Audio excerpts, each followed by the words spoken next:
दोस्तों नमस्कार। हम आईपीएल का एक और मुकाबला कवर करेंगे जो कि केकेआर और एसआरएच के बीच आज शाम 7:30 बजे से ईडन गार्डन कोलकाता में ये मुकाबला खेला जाएगा। अब बात करेंगे हम इस मैच के पिच रिपोर्ट की। दोस्तों इस वीडियो में मैं आपको पिच रिपोर्ट, दो प्रकार के वेन्यू रिकॉर्ड, एक करंट का रिकॉर्ड, एक ओवरऑल रिकॉर्ड, एक जो लास्ट यहाँ 5 T20 मुकाबले खेले गए उनका रिकॉर्ड। ठीक है, इन 5 लास्ट के जो 5 मुकाबले हुए हैं इनमें कितने विकेट गिने हैं, पेसर ने कितने विकेट लिए हैं, स्पिनर ने कितने विकेट लिए हैं, फर्स्ट इनिंग में हो या सेकंड इनिंग में हो, इसकी जानकारी दूंगा। उसके बाद बताऊंगा मैं आपको स्कोरिंग पैटर्न किस प्रकार से रहता है। उसके बाद 2 वेन्यू मैचेस बताऊंगा ताकि आपको एक आइडिया हो सके कि इस ग्राउंड पर किस प्रकार से के जो होते हैं मुकाबले होते हैं। ठीक है, और आपको किस प्रकार से टीम बनाकर चलनी है। ठीक, उसमें आपको बैट्समैन और बॉलर दोनों का सिलेक्शन के बारे में थोड़ा बहुत आइडिया हो जाएगा और बॉलर का सिलेक्शन किस प्रकार से करना है उसके बारे में भी आपको जानकारी मिल जाएगी। उसके बाद लास्ट में बात करेंगे हम प्लेइंग 11 की। ठीक है, ताकि आपको आइडिया हो कि किस प्लेयर की फॉर्म क्या चल रही है। अब बात करेंगे सबसे पहले हम पिच रिपोर्ट की बात करें दोस्तों,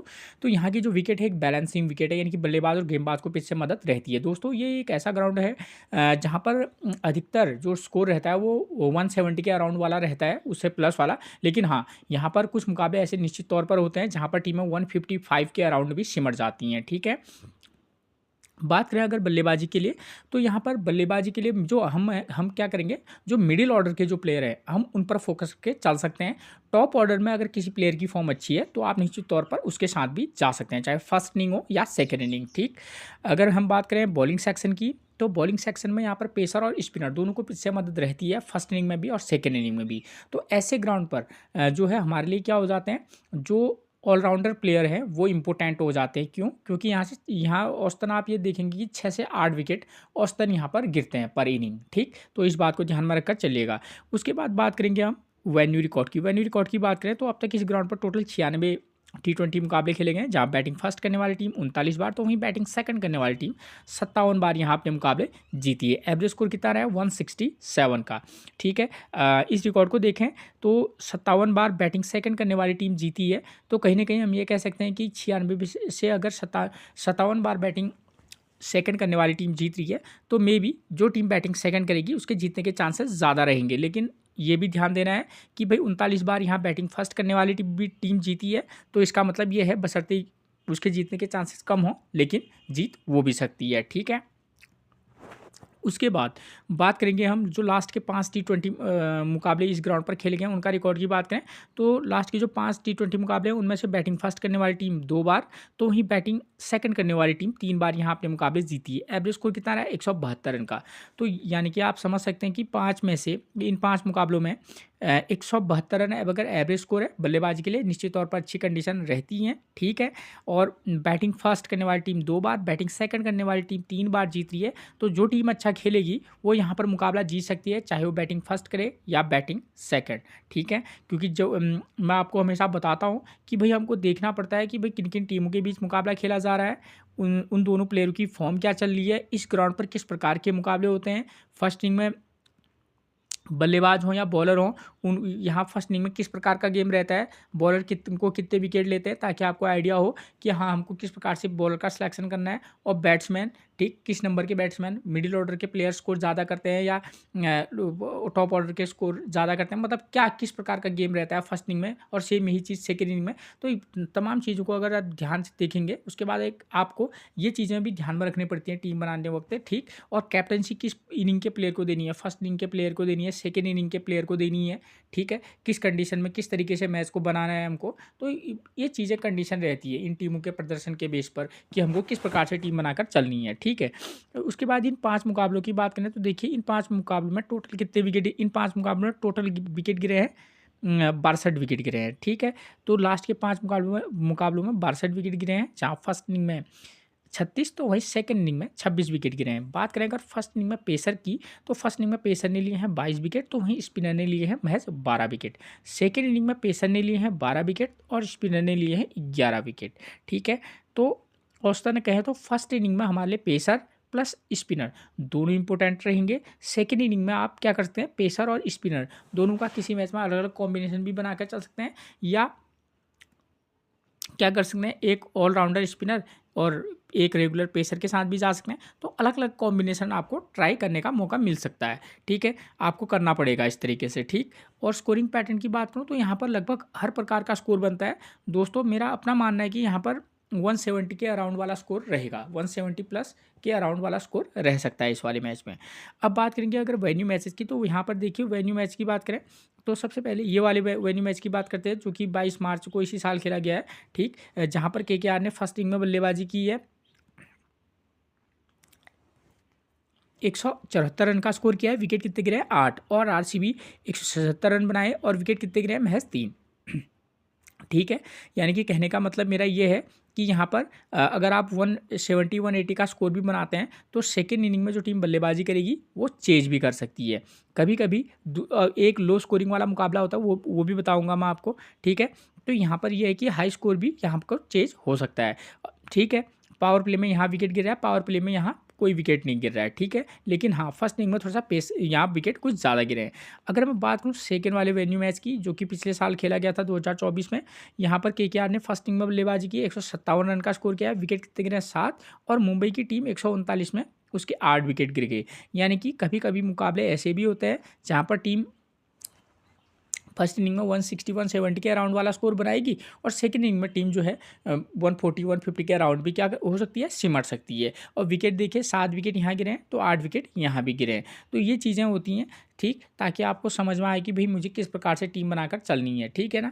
कि वो तो कप्तान टॉस जीतने के बाद क्या कर रहा है, कप्तान बहुत सारी चीज़ें जो होती हैं कप्तान टॉस जीतने के बाद क्या कर रहा है उस पर भी निर्भर करती हैं। कि अगर कप्तान ने पहले बॉलिंग चुन ली तो आप समझ लेना कि हाँ भाई इसका मतलब फर्स्ट इनिंग में बल्लेबाजी के लिए थोड़ा टफ कंडीशन हो सकती है, सेकंड इनिंग में थोड़ा सा ईजी रहेंगी, ठीक है। तो इस तरीके से आपको एक आइडिया लगाना होता है ताकि आपको पता चले कि हाँ ये इस प्रकार का मुकाबला होगा तो मैं इस प्रकार से भी टीम बनाकर चल सकता हूँ, ठीक है। ये एक आइडिया है, ठीक है ना। फिर बात तो फिर मैच देखने के बाद ही पता चलेगा कि भाई किस प्रकार का होता है, ठीक है। तो ये चीज़ें होगी, ठीक है। ये लो स्कोर जहाँ पर टीमें चेज नहीं कर पाती हैं, ठीक है, ऐसा भी होता है। और यहाँ पर देखिए यहाँ पर टीम चेज कर ले रही है, ठीक है। तो ये चीज़ें होगी है, ठीक है। यहाँ पर चेज होता भी है स्कोर और चेज नहीं भी होता है। अब देखिए मैं क्योंकि इसी साल का मुकाबला है, परसों खेला गया 22 मार्च को, तो मैं इस वाले मैच के बेस पर ही अगर मैं टीम बनाऊं तो यहाँ पर 2 प्रकार की कंडीशन होंगी, ठीक है। या तो एसआरएच बैटिंग फर्स्ट करेगी या कोलकाता नाइट राइडर्स। तो देखिए फर्स्ट हम बात करेंगे, हमको पता है कंडीशन कि यहाँ पर बल्लेबाजी के लिए फर्स्ट इनिंग में पावर प्ले में 1 विकेट गिर रहा है और विकेट औसतन 6 से 8 विकेट यहाँ पर गिरते हैं, ठीक। टॉप ऑर्डर का प्लेयर भी यहाँ पर जल्दी आउट भी हो जाता है, स्कोर भी करता है। मिडिल ऑर्डर के प्लेयर पर फोकस करने की बात करें तो देखिए अगर कोलकाता नाइट राइडर अगर बैटिंग फर्स्ट करती है तो उनकी तरफ से ओपनर कौन आता है, कोलकाता की तरफ से ओपनर आते हैं सुनील नरेन, ठीक है। पिछले मैच में 0 run 0 wicket, 44 run 1 wicket, 22 run 1 wicket, 12 run 0 wicket. देखिए दोस्तों सुनील नरेन जो है एक रिस्की पिक हमेशा रहते हैं, अगर ये चले तो आपको अच्छा खासा पॉइंट देके जाएंगे। तो आप एक मैच में पिक भी करना, इनको किसी में ड्रॉप करके भी चलना, ठीक है। क्योंकि यहाँ पर कोलकाता की पिच पर जो है स्पिनर को भी पीछे मदद मिलती है और ओपनर पर आके ज़बरदस्त बल्लेबाजी करते हैं, आप जानते ही हैं। तो किसी मैच में आप पिक, किसी मैच में ड्रॉप। क्विंटन डिकॉक की बात करूँ तो 1 रन 97 4 16, तो इनकी पिछली इनिंग 97 रन की आई थी और जिस वाले मैच में 97 रन का इन्होंने स्कोर किया था, मैंने कहा कि उसमें आपको बताया भी था कि भाई हाँ ये एक रिस्की पिक के तौर पर पिक कर लेना, एक जब खेलते हैं तो बहुत लंबा स्कोर बनाते हैं, ठीक हो गया। तो आप ये समझ सकते हैं ये दोनों प्लेयर हमारे टीम में एक रिस्की प्लेयर की भूमिका में रहेंगे, ठीक है ना, क्विंटन डिकॉक और सुनील नरेन। तो मैं कह रहा हूँ कि इन दोनों में से किसी मैच में एक को पिक करना, एक को ड्रॉप करके चलिएगा, ठीक। क्योंकि कोलकाता में जो है स्टार्टिंग में विकेट गिरने के चांसेस थोड़ा सा तो रहते हैं फर्स्ट इनिंग में खासतौर पर। अजिंक्य रहाणे 11 18 56 18 ये इनका करंट का फॉर्म चल रहा है, ठीक ठाक फॉर्म में कहें, लंबे समय से क्रिकेट से दूर है तो ठीक किसी मैच में एक मैच में इनको मौका देकर देख सकते हैं। अंगिकृष रघुवंशी एक इम्पैक्ट प्लेयर हमारे के तौर पर हमारी टीम में निश्चित तौर पर रहेंगे। वेंकटेश अय्यर इस साल इनका कोई खास फॉर्म रहा नहीं है, ठीक है, और किसी भी मैच में फायर कर सकते हैं, ठीक है, और वो ये वाला मुकाबला भी बन सकता है, ठीक। रिंकू सिंह इनका बहुत लंबे समय से बुरा दौर चल रहा है, ठीक है। अगर आपको लेकर पिक करना चाहिए तो ही पिक करना, वरना ड्रॉप करके चल सकते हैं। नंबर 7 पर मिली पिछले मैच में आए थे मनीष पांडे इम्पैक्ट प्लेयर के तौर पर 19 30 10 42 30, ये इनका करंट का फॉर्म है, ठीक। अकॉर्डिंग टू सिचुएशन ही इनको पिक करना, वरना ड्रॉप करके आप चल सकते हैं। आंद्रे रसल की बात करें, नंबर 8 पर आए थे, पिछले मैच में 5 रन 2 विकेट लिए थे, ठीक है। 7 नंबर पर कम से कम इनको टीम को इनको 6 नंबर पर तो कम से कम उतारना चाहिए आंद्रे रसल जैसा, अगर आपके पास एक हार्ड हिटर हो तो, ठीक है। तो हमेशा से इंपॉर्टेंट रहे हैं कोलकाता के साइड से, तो आप इनको रिस्क के तौर पर आप इनको पिक करके चल सकते हैं। और किसी मैच में नंबर 8 पर ये बल्लेबाजी करने आ रहे हैं तो ड्रॉप करके भी जरूर चलिएगा, ठीक है। आंद्रे रसल को तभी पिक करना जब आपको लगेगा कि कोलकाता नाइट राइडर्स ऊपर से इनके ऊपर बैट्समैन आउट हो जाएंगे, वरना नंबर 8 पर मैं ये नहीं चाहूँगा कि किसी प्लेयर को मैं नंबर 8 पर जो बल्लेबाजी करे मैं उसको अपनी टीम में रखूँ, क्योंकि इन्हें पिछले मैच में गेंदबाजी की तो आप उस कंडीशन पे इनको रख सकते हैं, वरना 8 पर आएंगे तो ड्रॉप करना मेरे लिए ज़्यादा उचित रहेगा। उसके बाद नंबर 9 पर मिलेंगे रमनदीप सिंह, इनको तो आप ड्रॉप करके ही चलिएगा। हर्षित राणा की बात करूँ तो कोलकाता की जो पिच है यहाँ पर पेसर बॉलरों को पिच से मदद रहती है, तो हर्षित राणा एक अच्छे पिक बन सकते हैं। स्पेंसर जॉनसन की बात करूँ तो 0 विकेट 1 विकेट 0 विकेट, ये इनका करंट का फॉर्म है, अप डाउन वाला मामला है, किसी में पिक तो किसी में ड्रॉप कर सकते हैं। वरुण चक्रवर्ती लेग स्पिनर है, करंट कोलकाता में इनका प्रदर्शन ज़बरदस्त है, ठीक है ना। जो कोलकाता की पिच है वहाँ पर ये हमेशा से ही ज़बरदस्त गेंदबाजी करते हुए आए हैं, आप चाहेंगे तो रिस्क लेकर इनको वाइस कैप्टनसी भी दे सकते हैं, ठीक है। ये रही इन प्लेयरों की बात, ठीक।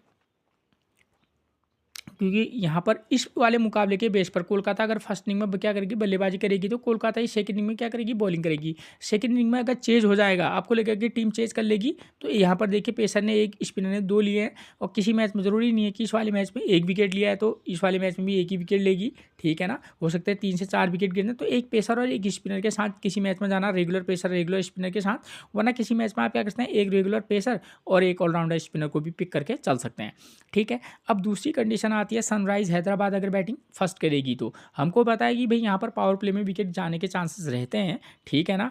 तो और मिडिल ऑर्डर और टॉप ऑर्डर दोनों प्लेयर पर हमको फोकस करके चलना है। तो सनराइज हैदराबाद की तरफ से ओपनर आते हैं कौन, ट्रेविस हेड और अभिषेक शर्मा। दोनों की फॉर्म की बात करूं तो देखिए दोनों की फॉर्म ठीक है, लेकिन अभिषेक शर्मा ने इस आईपीएल सीजन में कुछ खास अभी तक किया नहीं है, ठीक है। तो ट्रेविस हेड को तो आप पिक करके चलना ही चलना किसी मैच में, किसी में ड्रॉप करना, और अभिषेक शर्मा इन दोनों को को पिक करके आप चल सकते हैं, क्योंकि ओपनर है और जिस मैच में चलेंगे दोनों ज़बरदस्त चलेंगे, तो एक मैच में इनको पिक करना, और वरना इन दोनों में से किसी एक के साथ जाइएगा। नंबर 3 पर आते हैं ईशान किशन, ठीक है। करंट की फॉर्म 100 के बाद इन्हें कोई खास प्रदर्शन किया नहीं है, ठीक हो गया, तो किसी में ड्रॉप करके चल सकते हैं। एनके रेड्डी एक चौथे नंबर पर बल्लेबाजी करने आते हैं, अच्छा इंपैक्ट है इनका गेम में, तो एक मैच में पिक करके चल सकते हैं। अनिकेत वर्मा, ये प्लेयर एक रिस्की प्लेयर के तौर पर आप इसको ट्राई करके चल सकते हैं, ठीक हो गया। नंबर 6 पर आएंगे हेनरी क्लासन, हो सकता है नंबर 5 पर भी आ सकते हैं, ठीक है। करंट की फॉर्म ज़बरदस्त है, अच्छी पिक बनेंगे। अभिनव मनोहर, इसको आप करंट की फॉर्म के बेस पर अगर चाहे तो ड्रॉप करके चल सकते हैं, वरना यहाँ पर 6 से 8 विकेट गिरते हैं, उस कंडीशन में ही आप अभिनव मनोहर को पिक करना जब आपको लगेगा कि भाई ऊपर से ट्रेविस हेड हो, अभिषेक शर्मा हो, ईशान किशन, इन तीनों में से जब आप केवल एक को पिक कर रहे हो, ठीक है, इन तीनों में से केवल एक को पिक करेंगे तो आप नीचे से अभिनव मनोहर टाइप के प्लेयर को भी पिक करके चल सकते हैं। अब आती है बॉलर की बारी, तो सेकेंड इनिंग में क्या है, आसानी से चेज हो जा रहा है, तो उस कंडीशन में जब आपको लगेगा कि चेज हो जाएगा, तो उस कंडीशन में हमको पता है कि यहाँ पर पेसर और स्पिनर को उतने ज़्यादा विकेट नहीं मिलते हैं सेकेंड इनिंग में, जब चेज हो जाएगा उस कंडीशन की बता रहा हूँ, हाँ, क्योंकि अलग अलग बिहेवियर रहता है कि सेकेंड इनिंग में जब चेज हो जाता है और जब नहीं होता है, दोनों में अलग अलग बॉलर सिलेक्शन है। जब आपको लगेगा कि भाई हमको सेकेंड इनिंग में टीम चेज कर लेगी, तो ठीक है, तो आप एक पेसर के साथ जाना और एक ऑलराउंडर स्पिनर के साथ भी जा सकते हैं, या रेगुलर स्पिनर के साथ भी जा सकते हैं। जब आपको लगेगा कि चेज नहीं होगा, तो उस कंडीशन में आप एक रेगुलर पेसर एक रेगुलर स्पिनर और 2 पेसर के साथ भी आप जा सकते हैं, ठीक है। तो अलग अलग कंडीशन रहती है, वो दोनों मैं आपको अभी समझा दूंगा। पैट कमिंस की करंट की फॉर्म उतनी कोई खास चल नहीं रही है। जिशान अंसारी पिछला मैच खेला था, 3 विकेट लिए थे, ज़बरदस्त गेंदबाजी इनका पिछले मैच में रही थी, ठीक है। हर्षल पटेल की बात करूँ, अप और डाउन वाला मामला है, और कोलकाता की पिच जो है पेसर को सपोर्ट करती है, तो वहाँ पर हर्षल पटेल हो, पैट कमिंस हो, और या मोहम्मद शमी हो, ये प्लेयर हमारे लिए इंपॉर्टेंट रहेंगे। तो 2 पेसर के साथ आप जा सकते हैं, ठीक है, कोलकाता की विकेट पर, ठीक। अब बात आती है कैप्टनसी और वाइस कैप्टनसी किसको दें, ठीक है। जहाँ पर आपको लगे कि हाई स्कोरिंग मुकाबला होगा और सेकेंड इनिंग में भी टीम चेज करने की संभावना बढ़ जाएगी, या 10-5 रन से मुकाबला हार सकती है, तो वहाँ पर आप बल्लेबाजों के साथ भी जा सकते हैं, वरना एक पेसर या स्पिनर के साथ भी आप वाइस कैप्टनसी ट्राई करके चल सकते हैं। ठीक है, ऑलराउंडर प्लेयर इस वाले मुकाबले में वाइस कैप्टनसी का एक अच्छा क्या हो सकता है, दावेदार बन सकता है। ठीक, अब उसके बाद बात करेंगे हम दूसरे वाले मैच की। तो यहाँ पर क्या होता है, कुछ मुकाबले ऐसे होते हैं जहाँ पर लो टोटल बनता है और सेकंड इनिंग में टीम चेज नहीं कर पाती है। ठीक है, तो ऐसे वाले मुकाबले अगर आपको लगे कि भाई कप्तान टॉस जीतने के बाद क्या कर रहा है, ये वो डिसाइड कर देगा। कप्तान ने फर्स्ट इनिंग में बल्लेबाजी चुन ली, तो आप समझ लेना कि फर्स्ट इनिंग में बल्लेबाजी के लिए अच्छी कंडीशन है। सेकेंड इनिंग में जो टीम बल्लेबाजी करेगी उसको थोड़ी बहुत दिक्कत आ सकती है। तो उस कंडीशन के लिए टीम बनाते वक्त क्या करना है, यहाँ पावर प्ले में 3 विकेट गिर रहे हैं फर्स्ट इनिंग में। ठीक है, औसतन यहाँ पर पावर प्ले में आपको विकेट गिरते हुए नजर आ जाते हैं अधिकतर मुकाबलों में। ठीक है, कुछ ही मुकाबले होते हैं जहाँ पर पावर प्ले में विकेट नहीं गिरते हैं। तो उस कंडीशन में जो भी टीम बैटिंग फर्स्ट करेगी, ठीक है, आप क्या करना है, 1 2 3 टॉप 3 में से किसी मैच में टॉप 2 को मौका देना, वरना टॉप 3 में से केवल 1 को मौका देना। उसके बाद आप 5 नंबर 6 या 7 में से 1 को मौका देकर देख सकते हैं जो टीम बैटिंग फर्स्ट करेगी। ठीक है, या 2 नंबर 4 नंबर 6 नंबर के प्लेयर को भी के साथ भी जा सकते हैं जो टीम बैटिंग फर्स्ट करेगी। ठीक हो गया। अगर यहाँ पर सेकंड इनिंग में चेज की बात करूँ तो सेकंड इनिंग में चेज करना थोड़ा टफ रहेगा उस कंडीशन में जब जो टीम बैटिंग फर्स्ट करेगी, अगर कप्तान ने टॉस जीत के बैटिंग ले ली तो आप समझ जाना कि सेकंड इनिंग में चेज करना टफ रहेगा।